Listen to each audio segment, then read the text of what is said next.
RTI 1, 13h en temps universel et partout en Côte d'Ivoire. Bonjour et bienvenue.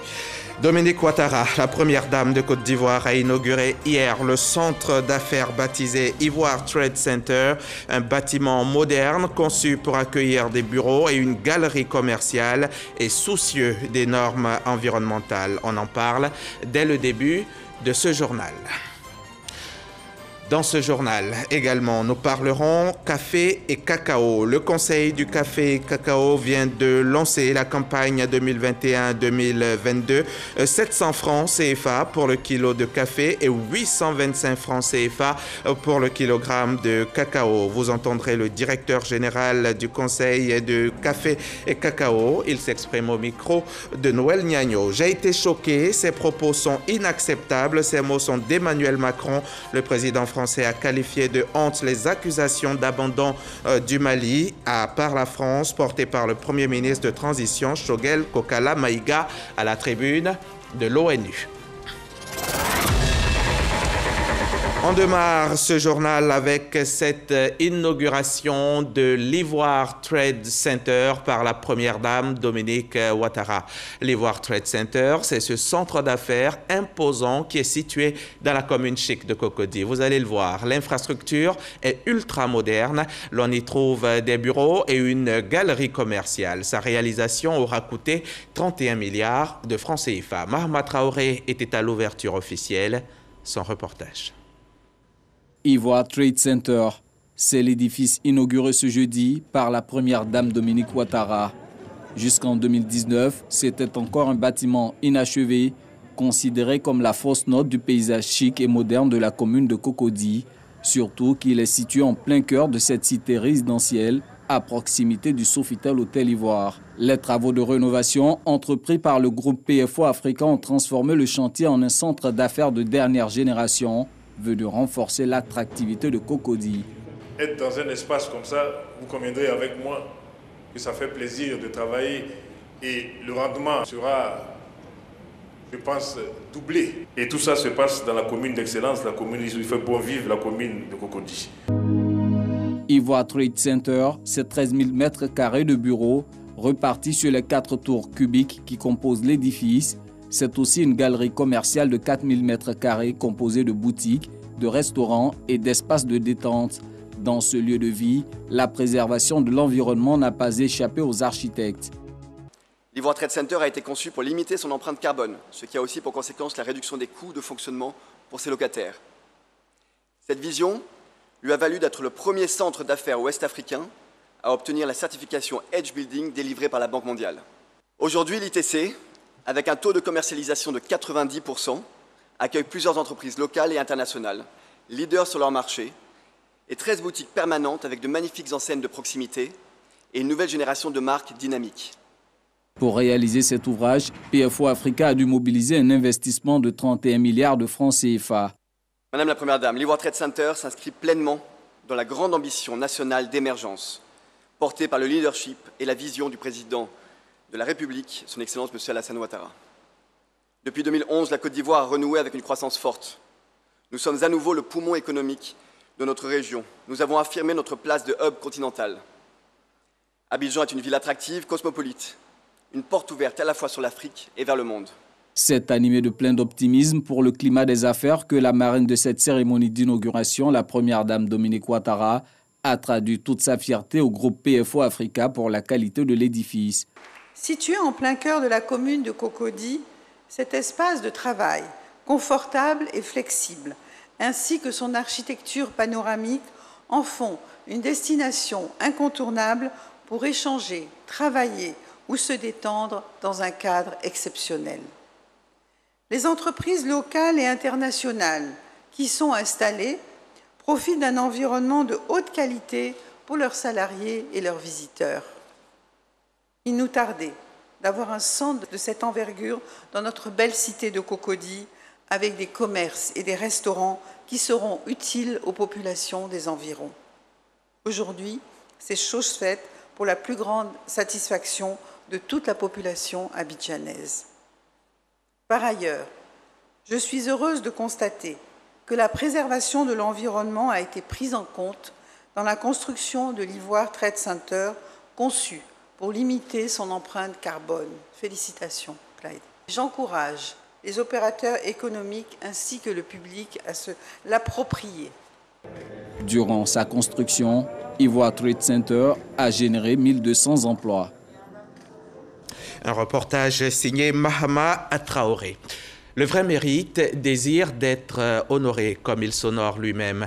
La BNI vient de remporter le prix d'excellence de la gouvernance, prix d'excellence de la performance des entreprises publiques et super prix. Et cela devant 54 autres entreprises publiques, toutes en compétition pour cette troisième édition du concours initié par le ministère du Budget et du portefeuille de l'État. La Banque nationale d'investissement, grande lauréate donc cette année. On voit cela avec Jean-Luc Bangbo. Prix de la performance économique et financière, prix d'excellence de la gouvernance, super prix. La Banque nationale d'investissement, BNI, est le grand gagnant de la troisième édition du prix d'excellence de la gouvernance et de la performance des entreprises publiques. L'établissement bancaire a fait bondir son produit net de 47%, passant de 35,3 milliards de francs CFA à 51,9 milliards de francs CFA en 2020. Un résultat obtenu dans un environnement difficile marqué par la pandémie de Covid-19. De quoi réveiller la fierté de son premier responsable. C'est vraiment un motif de satisfaction. Vous savez, une récompense qui vient couronner un travail bien fait est toujours un motif de satisfaction pour le personnel, mais également pour nos clients qui nous font confiance. Si cette compétition vise à sacrer les entreprises performantes sur le plan économique et financier, elle est également destinée à encourager celles qui mènent des efforts en vue de maintenir le patrimoine de l'État. La Sikoji a traversé des périodes relativement difficiles. Elle a été restructurée. Cette année, on nous décerne encore un peu d'encouragement. C'est une invitation à aller davantage, à faire davantage d'efforts pour que l'année prochaine, on puisse gagner le super prix. 55 entreprises publiques étaient en course lors de la troisième édition de ce prix qui vise l'amélioration de la gestion des dites entreprises. Je vous encourage à poursuivre les efforts déployés jusqu'ici afin de faire de nos entreprises publiques des modèles en matière de gouvernance et de performance. Je vous félicite pour l'amélioration que vous avez su imprimer aux performances économiques et financières enregistrées au cours de ces dernières années par vos entreprises. Les autres gagnants de la soirée sont Versus Bank, qui a reçu le prix de l'efficacité du conseil d'administration, catégorie dans laquelle s'est illustré également l'ONEP, l'Office national de l'eau potable. Le Benet et la LONASI ont obtenu respectivement les deuxième et troisième prix de la performance économique et financière. Le ministre Moussa Sanogo, lui, a reçu le prix spécial du leadership pour ses politiques en faveur de la promotion des entreprises publiques. La foire internationale intra-africaine de Durban, c'est pour bientôt. Ce sera du 15 au 21 novembre prochain, là-bas en Afrique du Sud. Les promoteurs de l'événement sont en ce moment à Abidjan. Ils ont récemment instruit les hommes d'affaires ivoiriens sur les enjeux de cette foire qui, à tout point de vue, est une opportunité à saisir. Noël Niagno a assisté à la rencontre pour nous. Après le Caire, en Égypte, la foire commerciale intra-africaine dépose ses valises à Durban, en Afrique du Sud. C'est du 15 au 21 novembre. D'ici à là, informer et sensibiliser le milieu des affaires ivoirien prend tout son sens. Toutes choses qui vont booster le commerce intra-africain handicapé par le déficit d'information. Les commerçants et les entreprises ne savent pas ce que chaque pays africain produit, ce dont chaque pays a besoin et les opportunités de commerce et d'investissement qui existent dans chaque pays. Par conséquent, la foire commerciale est l'un des moyens pratiques de combler cette asymétrie des informations commerciales et de marché. La foire commerciale intra-africaine devient un catalyseur de la construction de la ZLCAF, zone de libre-échange continentale africaine. La preuve, pour ce rendez-vous, plus de 1100 exposants sont attendus pour un public de plus de 10 000 visiteurs. Les accords d'investissement générés sont de l'ordre de plus de 40 milliards de dollars américains. Voilà qui explique l'invite du ministre du Commerce et de l'Industrie ivoirien aux opérateurs économiques. C'est donc un appel pressant aux entreprises du secteur privé en général et aux PME en particulier, aux opérateurs, aux exposants ivoiriens à être présents à Durban et à prendre toute leur place dans cette plateforme continentale qui, d'année en année, se solidifie afin de créer des passerelles pour des échanges plus importants entre nos hommes et femmes d'affaires, pour une plus grande vitalité du commerce intracontinental.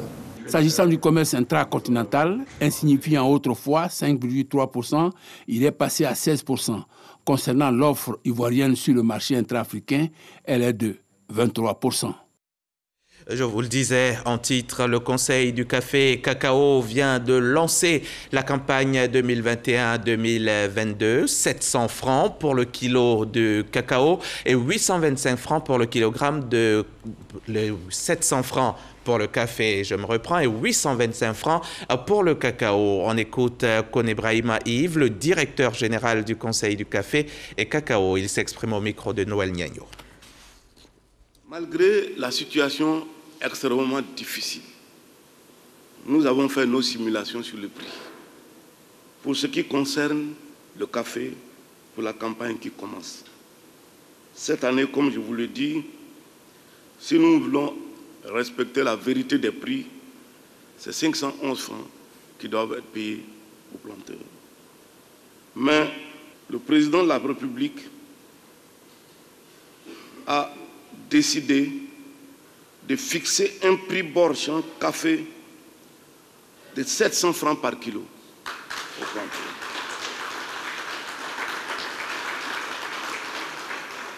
Ceci représente 72% du prix du marché.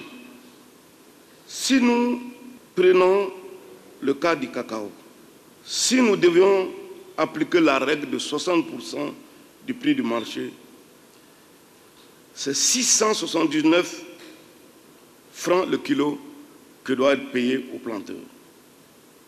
Ça fait 60% du prix du marché. Le président de la République a décidé que c'est 825 francs par kilo qu'on doit donner aux planteurs. C'est donc clair, le kilogramme Borchamp café est donc 700 francs et 825 francs pour le kilogramme de cacao. Il y a aussi cet atelier international qui se tient à Abidjan, un atelier qui vise à améliorer les capacités locales des chaînes de valeur de riz qui soient à la fois compétitives et inclusives. La rencontre se tient sous le thème « Approche des systèmes alimentaires durables et élaboration de politiques risicole », une initiative de la FAO, l'Organisation des Nations Unies pour l'alimentation et l'agriculture. Les précisions de Marie-Ange Kouakou et Jean-Luc Bangbo. Produire du riz de qualité et en quantité, c'est le rêve des riziculteurs ivoiriens. Mais ceux-ci sont confrontés à de nombreux problèmes tels que l'infertilité des parcelles et le manque de machines. L'État fait beaucoup, mais ça ne suffit pas. Réhabilitation des barrages et des périmètres rizicoles existants, création des centres de mécanisation en partenariat avec les petites et moyennes entreprises agricoles et la professionnalisation des chaînes de valeur de la filière riz, ce sont entre autres les actions élaborées pour la facilitation de la production dans le pays. C'est un projet de champ d'espérance, de renforcement de capacité. Pour aller à l'autosuffisance, il faut rénover, former les acteurs. La majorité de la production que nous importons vient des pays d'Asie. Et donc il est important qu'on puisse bénéficier de l'expérience de ces pays-là en matière de développement de politique et de facteurs clés pour l'atteinte de l'objectif. En Côte d'Ivoire, le riz est devenu l'aliment principal de la population avec une consommation estimée à 1 300 000 tonnes de riz blanchi par an, soit 58 kg par an et par habitant. Une situation qui entraîne une importation de grandes quantités de riz pour couvrir les besoins, occasionnant une sortie de devises de plus de 300 milliards de francs CFA chaque année. Dans une intervention par visioconférence, le ministre des Eaux et Forêts, qui représentait son collègue de l'agriculture à cet atelier, insiste sur la nécessité de réussir ce projet en Côte d'Ivoire. Il importe de mettre en place une stratégie vigoureuse pour booster notre production de riz. La Côte d'Ivoire a initié en 2012 une stratégie nationale qui s'appuie fortement sur le secteur privé et dont la mise en œuvre a été confié à l'Agence nationale pour le développement de la riziculture. Ce projet mondial qui a démarré en 2020 en Côte d'Ivoire vise à améliorer les capacités locales des producteurs de 4 pays, à savoir la Tanzanie, la Corée du Sud, les Philippines et la Côte d'Ivoire. Dans le cadre de la mise en œuvre du PENIA 2, le programme national d'investissement agricole de deuxième génération et du plan stratégique de développement 2019-2024, on se souvient que l'ANADER a créé des agropoles. L'ANADER, c'est l'Agence nationale d'appui au développement rural. Ces agropoles avaient donc été mis en place pour exécuter des projets en faveur des communautés. Qu'en est-il à ce jour? Ces agropoles impactent-ils effectivement les populations? Léon Brou-Kwame, notre reporter, a posé ces questions hier au conseil d'administration de l'agence. C'était à Bouaké lors d'une visite de terrain. Le conseil d'administration de l'ANADER au marché de Gros de Bouaké. Tous les compartiments de l'unité semi-industrielle de transformation de manioc passés au peigne fin, mais avant, échange avec les femmes du vivrier pour comprendre l'impact de l'encadrement de l'ANADER sur les activités de leur coopérative. 5 tonnes d'attiéké produites par jour pour un chiffre d'affaires mensuel d'au moins 5 millions de francs CFA. Nous vivons de ça. En tout cas, on est autonome. C'est grâce à l'ANADER. Ils viennent, ils forment le personnel. Ça fait que chacun sait ce qu'il fait sur le terrain. Ces femmes sont parties de rien. Et aujourd'hui, elles sont en train d'être autonomes. Nous allons les encourager vers la motorisation totale, l'automatisation totale de cette production, de manière avec la structure IDT. À Béoukro, commune de Djebonois, rencontre avec la coopérative Nswanzwambé, puis cap sur les parcelles de production maraîchère. Au total, 10 hectares, détenus par 30 coopérateurs, chacun avec des employés agricoles, pouvant récolter par exemple jusqu'à 7 tonnes de tomates à l'hectare. La terre, ça ne trahit pas. Il suffit de savoir l'utiliser, tu gagnes pour toi. Au moins 1 hectare comme ça, je peux m'en sortir avec une somme de 6 à 7 millions. Face donc à ces succès, le conseil d'administration peut se satisfaire de l'appui de l'ANADER au projet communautaire du PENIA 2 et du plan stratégique de développement 2019-2024. Ce qu'ils ont fait, c'est extraordinaire. Et nous sommes très sensibilisés. Dans le conseil d'administration, je ne manquerai pas de souligner ça à mes autres administrateurs pour que vraiment on mette les moyens qu'il faut pour que cette équipe qui est là au centre puisse être là un phare pour le reste de l'agriculture en Côte d'Ivoire. Ces difficultés qu'il s'engage à adresser, le conseil d'administration en a pris la mesure à travers le bilan des programmes et projets que lui a présenté la direction régionale centre de l'ANADER. Elle porte autant sur l'équipement de l'entité que sur le renforcement des capacités des agents. Ce vendredi 1er octobre, pensée pieuse à tous nos seniors, ces doyens, toutes ces personnes du 3e âge. Cette journée est la leur, la journée internationale des personnes âgées. Œuvrons donc pour plus de solidarité en leur faveur. C'est d'ailleurs cela le thème retenu pour cette édition 2021. On va écouter le message du gouvernement. Adama Kamara l'a lu au micro de Grace Kando. La journée dédiée aux personnes âgées est une opportunité pour réaffirmer l'engagement et la détermination du gouvernement à protéger et à promouvoir leurs droits.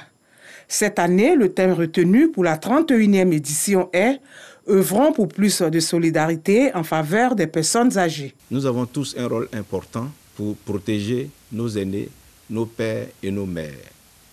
Ce thème constitue donc une invite aux populations ainsi qu'aux partenaires techniques et financiers à accroître notamment les programmes d'amélioration des conditions de vie des personnes âgées et visant à leur apporter une réponse aux risques de violence, d'abus, d'exploitation, de discrimination, de maltraitance et d'exclusion. Dans cette optique, le gouvernement, sous la conduite du Premier ministre, son Excellence M. Patrick Achi, s'est engagé à travers le nouveau plan national de développement, PND 2021-2025, à ne laisser personne de côté et à faciliter l'accès des populations, notamment les groupes les plus vulnérables, dont les personnes âgées, aux instruments de protection sociale garantissant leur utilisation des services sociaux de base. Dans le cadre de la protection des personnes âgées, le gouvernement entend poursuivre les programmes mis en place. À ce titre, Le ministère de l'Emploi et de la Protection sociale entend multiplier ses efforts en vue de la mise en place d'une politique nationale en faveur des personnes âgées, la généralisation effective de la couverture maladie universelle, le lancement du régime social des travailleurs indépendants RSTI et du régime de retraite complémentaire par capitalisation des fonctionnaires et agents de l'État, la construction, la réhabilitation et l'équipement de centres sociaux pour se rapprocher davantage des couches vulnérables. À cela s'ajoute la mise en place d'un compendium des seniors dont le lancement a eu lieu le 21 juillet dernier pour rendre visibles les compétences des seniors vivant en Côte d'Ivoire et ceux de la diaspora afin de rehausser leur participation à la vie socio-économique. Et depuis quelques années, il existe un salon dédié à la célébration des personnes du troisième âge, c'est le Koro Days. Cette année, il se tiendra en novembre prochain à la Bourse du Travail à Treichville.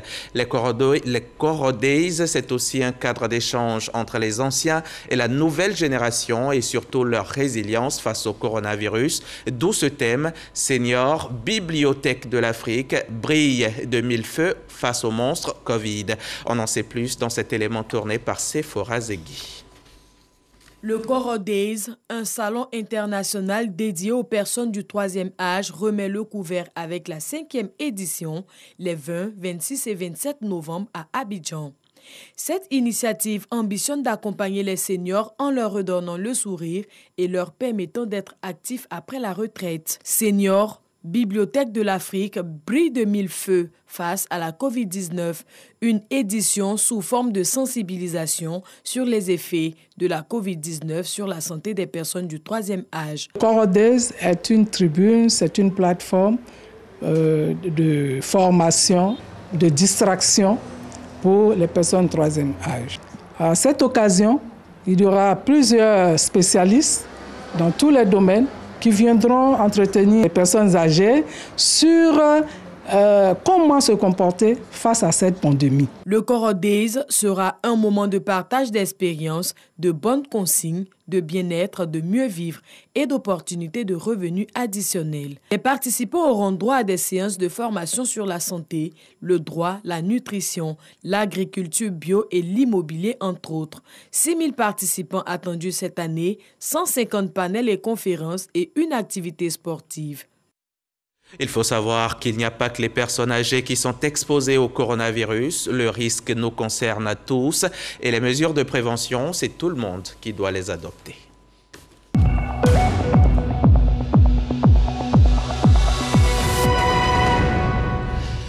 Ceux d'entre nous qui n'ont pas encore pris conscience de la situation sont invités à se réveiller. La pandémie de Covid-19 est bien vrai une réalité qui continue d'affecter le monde. En Côte d'Ivoire, hier seulement, le virus a touché 115 personnes et en a tué 3.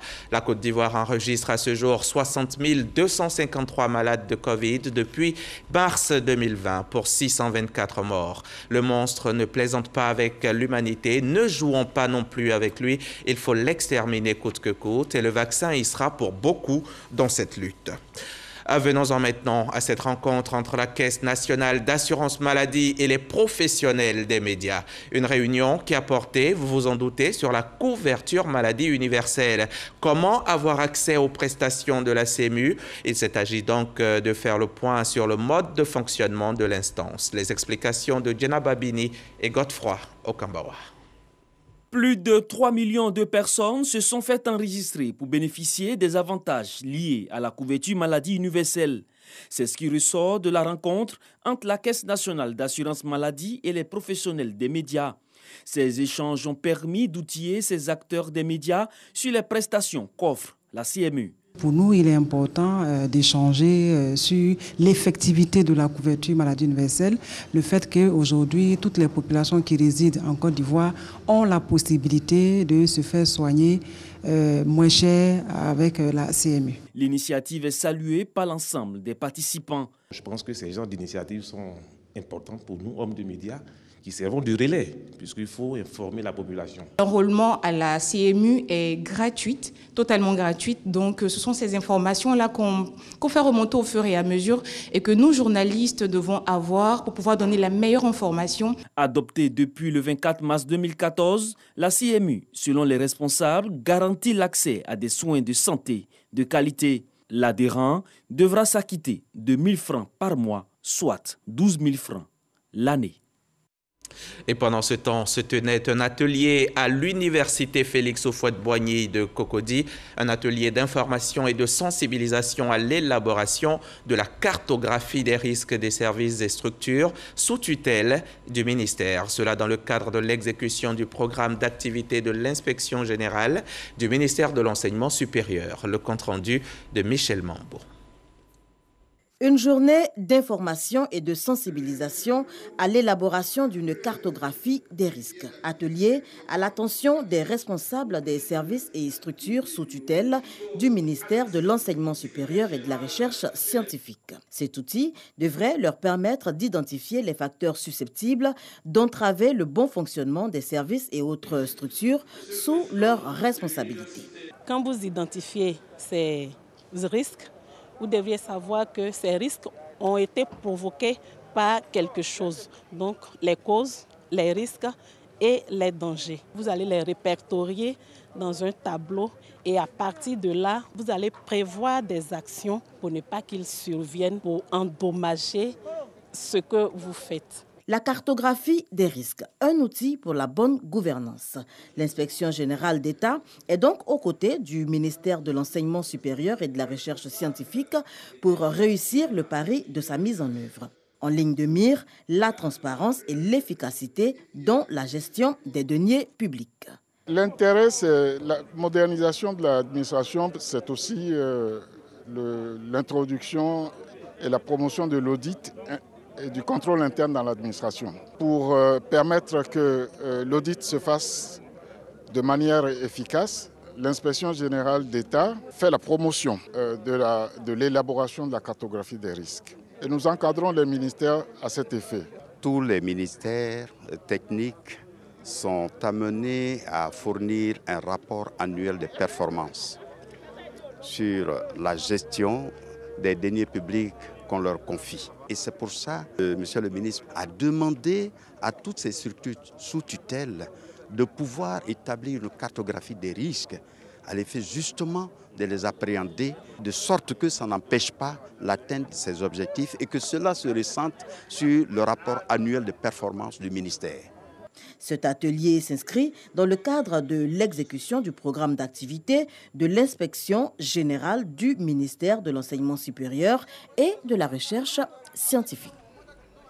Un reportage signé Michel Mambo. De l'enseignement supérieur à l'éducation nationale. Dans ce domaine, notre système est fort apprécié de l'extérieur. Une mission du ministère de l'Éducation du Sénégal est donc venue s'inspirer du modèle lycée scientifique et d'établissement d'excellence en Côte d'Ivoire. Nous prendrons la direction de Yamoussoukro, notre chère capitale qui abrite la prestigieuse école. Ce sera avec Kader Sorodogo dans nos prochains journaux. L'actualité internationale est marquée par cette sortie hier jeudi du président français Emmanuel Macron. Il a qualifié de honte les accusations d'abandon du Mali par la France proférées par le Premier ministre malien de transition Choguel Maïga à la tribune de l'ONU. Emmanuel Macron s'est dit choqué par ces propos. Très remonté, il n'a donc pas mâché ses mots et a affirmé qu'il n'attendait rien du gouvernement malien, un gouvernement qu'il appelle plutôt à respecter ses engagements, c'est-à-dire organiser des élections en février et arrêter de mettre en prison les dirigeants politiques.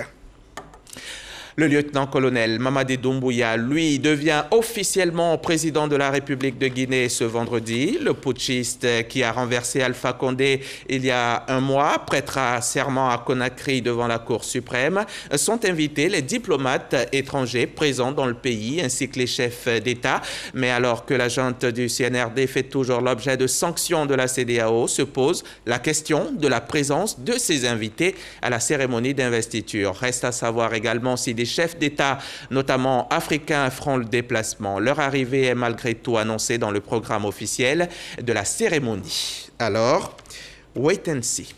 Nous vous en informerons comme si vous y étiez. C'est ici, la RTI, la première chaîne audiovisuelle de Côte d'Ivoire. Merci de votre confiance. À mercredi prochain, 13h.